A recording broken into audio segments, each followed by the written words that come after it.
comparecencia de la asambleísta Mariana Yumbay con la finalidad de que exponga su proyecto de ley orgánica de consulta y consentimiento previo, libre e informado, calificado por el Consejo de Administración Legislativa mediante resolución CAL-HKK-2023-2025-0389. Damos la bienvenida a la asambleísta Mariana Yumbay, indicándole que tiene 10 minutos para su intervención. Bienvenida. Buenas noches, presidenta, y todos los asambleístas que integran esta Comisión de Garantías Constitucionales y a toda la ciudadanía que nos está siguiendo. Muy buenas noches. Muchas gracias por permitirme comparecer y en nombre de mis compañeras realizar, por supuesto, la presentación del proyecto de ley orgánica de consulta y consentimiento previo, libre, informado que fue presentado. Nos agrada muchísimo que por fin se vaya ya a tramitar, teniendo en cuenta que es una deuda que se tiene con los pueblos y con las nacionalidades, y a consecuencia de aquello se han dado sin número de vulneraciones constitucionales, y a los pueblos y a las nacionalidades lo que nos ha quedado por falta de una normativa es sujetarnos a distintas sentencias, pero también lamentablemente interponer garantías constitucionales para hacer prevalecer estos derechos. Así que gracias más bien por esa iniciativa ya de abocar conocimiento. Voy a tratar de ser lo más corta, precisa, teniendo en cuenta el tiempo previo al abordaje del contenido de esta iniciativa. Quisiera hacer rápidamente una enunciación o contextualización de la situación jurídica relevante sobre la consulta y consentimiento previo, libre, informado.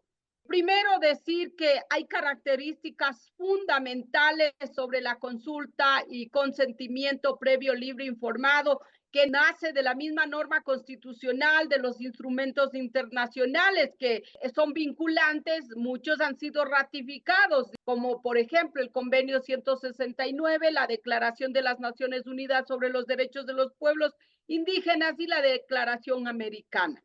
En ese sentido, ¿cuáles son las características? Una de ellas es que el derecho a la consulta y consentimiento previo, libre, informada para los pueblos indígenas es uno de los derechos fundamentales y predominante para la garantía del derecho a la autodeterminación, a la naturaleza y el territorio.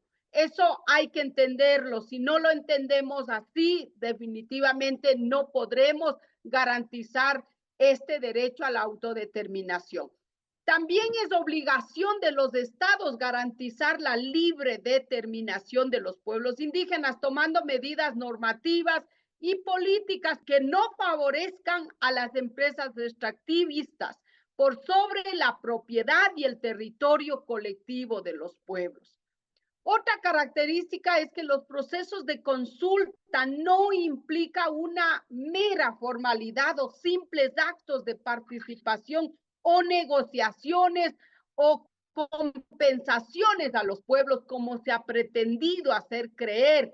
Hemos experimentado hasta la presente fecha algunas acciones de consulta previa, libre, informada, pero más lamentablemente han terminado desconfigurando lo que es el proceso de consulta y han transformado en un evento de socialización. Entonces, eso es lo que queremos que se resuelva con esta normativa. Debe desarrollarse respetando los estándares internacionales, las prácticas, los procesos y los mecanismos propios de los pueblos indígenas. Eso es fundamental. Eso es respetar también el derecho a la libre determinación, pero más allá de eso, también lo que nace del artículo 1, que el Estado ecuatoriano es un Estado plurinacional e intercultural. Por otro lado, también señalar que si revisamos la Constitución de la República, en el artículo 57 reconoce dos tipos de consultas. El uno, previsto en el punto 7, que dice la consulta previa, libre e informada. Dice, dentro de un plazo razonable sobre planes y programas de prospección, explotación y comercialización de recursos no renovables que se encuentren en sus tierras y que puedan afectarles ambiental o culturalmente. Participar en los beneficios que esos proyectos reporten y recibir indemnizaciones por los perjuicios sociales, culturales, ambientales que les causen. La consulta que deban realizar las autoridades competentes será obligatoria, dice. No es una cuestión optativa, es obligatoria. Esta se refiere exclusivamente a la consulta previa, libre, informada, cuando se va a llevar adelante proyectos extractivos. Pero en el mismo artículo, en el numeral 17, habla de la consulta prelegislativa y dice, los pueblos y las nacionalidades deben ser consultados antes de la adopción de una medida legislativa que pueda afectar cualquiera de sus derechos colectivos. Eso, lamentablemente, en la Asamblea he visto desafortunadamente que se han aprobado leyes que incumbe y que afecta a los derechos de pueblos indígenas sin esta consulta prelegislativa. Y necesitamos urgentemente, porque la consulta prelegislativa no es solo para la primera función del Estado, como es la Asamblea Nacional, sino para el Ejecutivo, para los gobiernos seccionales, entre otros que adoptan resoluciones, decretos, acuerdos, entre otros. Por otra parte, hay que tener en cuenta que la Corte Constitucional del Ecuador en el año 2010, cuando declara inconstitucional la ley de minerías, establece claramente, a continuación voy a señalar, dice, toda actividad minera que se pretenda realizar en los territorios de las comunidades, pueblos y nacionalidades indígenas, afroecuatorianas y montubias, en todas sus fases, dice, a partir de la publicación de la presente sentencia, deberá someterse al proceso de consulta previa establecido en el artículo 57, numeral 7 de la Constitución, en concordancia con las reglas establecidas por esta Corte, hasta tanto la Asamblea Nacional expida la correspondiente ley. Y como todos conocemos, hasta la presente fecha todavía no se ha logrado emitir este instrumento.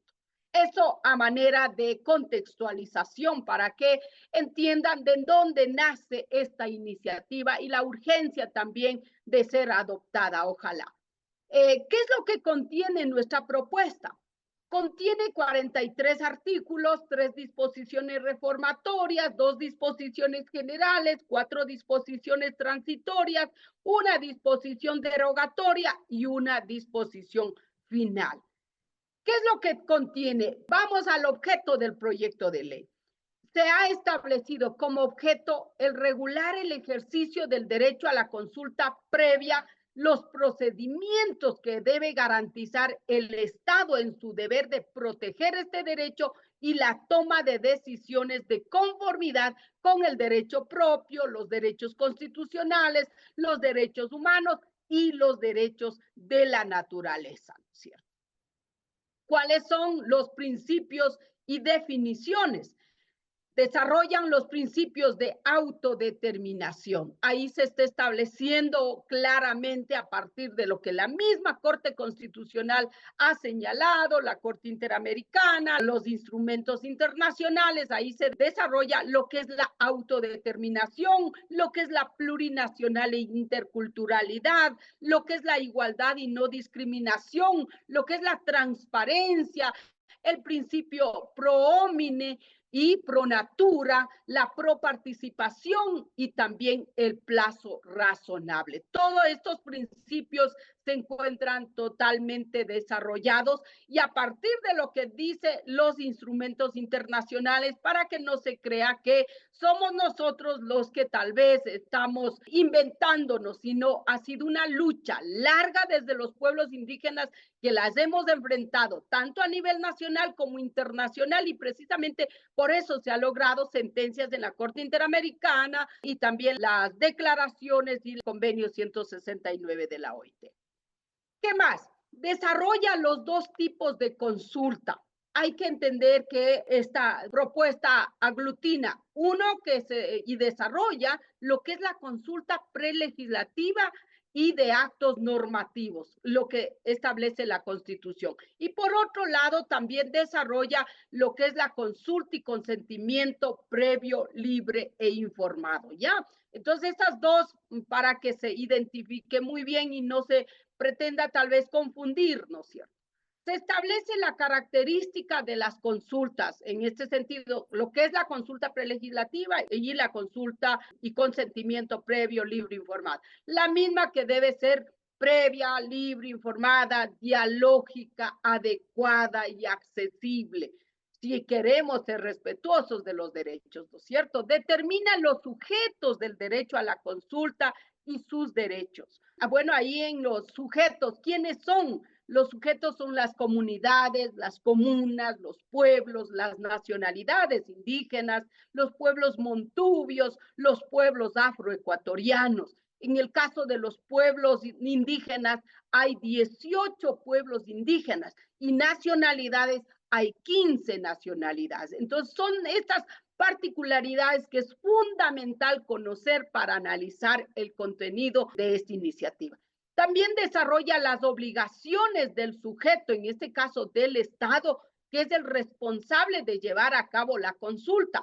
Esto se deja claramente establecido porque hemos tenido experiencias que, acuérdese el caso Sarayaku, que se fue a la Corte Interamericana y que el Estado ecuatoriano fue condenado precisamente. ¿Por qué? Porque el Estado no cumplió primero con la consulta y consentimiento previo, libre, informado. Segundo, se entregó a la empresa para que lleve adelante un proceso de difusión y eso no es así. Es el Estado el único responsable de cumplir con todo el proceso de consulta previa, libre, informada. También se desarrolla el procedimiento y las etapas para el desarrollo de las consultas. Ahí se establece cómo debe ser la preparación, la convocatoria, la información, la realización misma de la consulta, el análisis y entrega de resultados y finalmente la toma de decisiones y acuerdos. Es eso lo que contiene esta iniciativa que aspiro que se pueda unificar con las demás iniciativas que existan y que finalmente esta normativa, cuando ya vaya avanzando, tiene que ser sometido a la consulta prelegislativa. Es el requisito sine qua non para poder viabilizar y ojalá lograr la aprobación de esta normativa. Eso en síntesis quería compartir con ustedes. Espero si hay alguna pregunta, estoy aquí y muchísimas gracias, señorita presidenta y los demás asambleístas que se encuentran en esta comisión. Agradecemos a la asambleísta Mariana Yumbay por esta importante exposición del proyecto de ley. Creo que lo importante y fundamental en este momento para esta norma es poder contar con las observaciones y con proyectos de ley que vengan desde la experiencia territorial. Una de las cosas que para nosotros ha sido de urgencia y sí lamentamos que no hemos podido abocar conocimiento antes de este proyecto de ley siendo parte de la agenda legislativa justamente por estos inconvenientes que más que por la comisión pasan por otros temas que escapan a nuestra condición de comisión. Pero creo que era justo y necesario antes del receso legislativo poder abocar conocimiento y poder escuchar la colega Yumbay.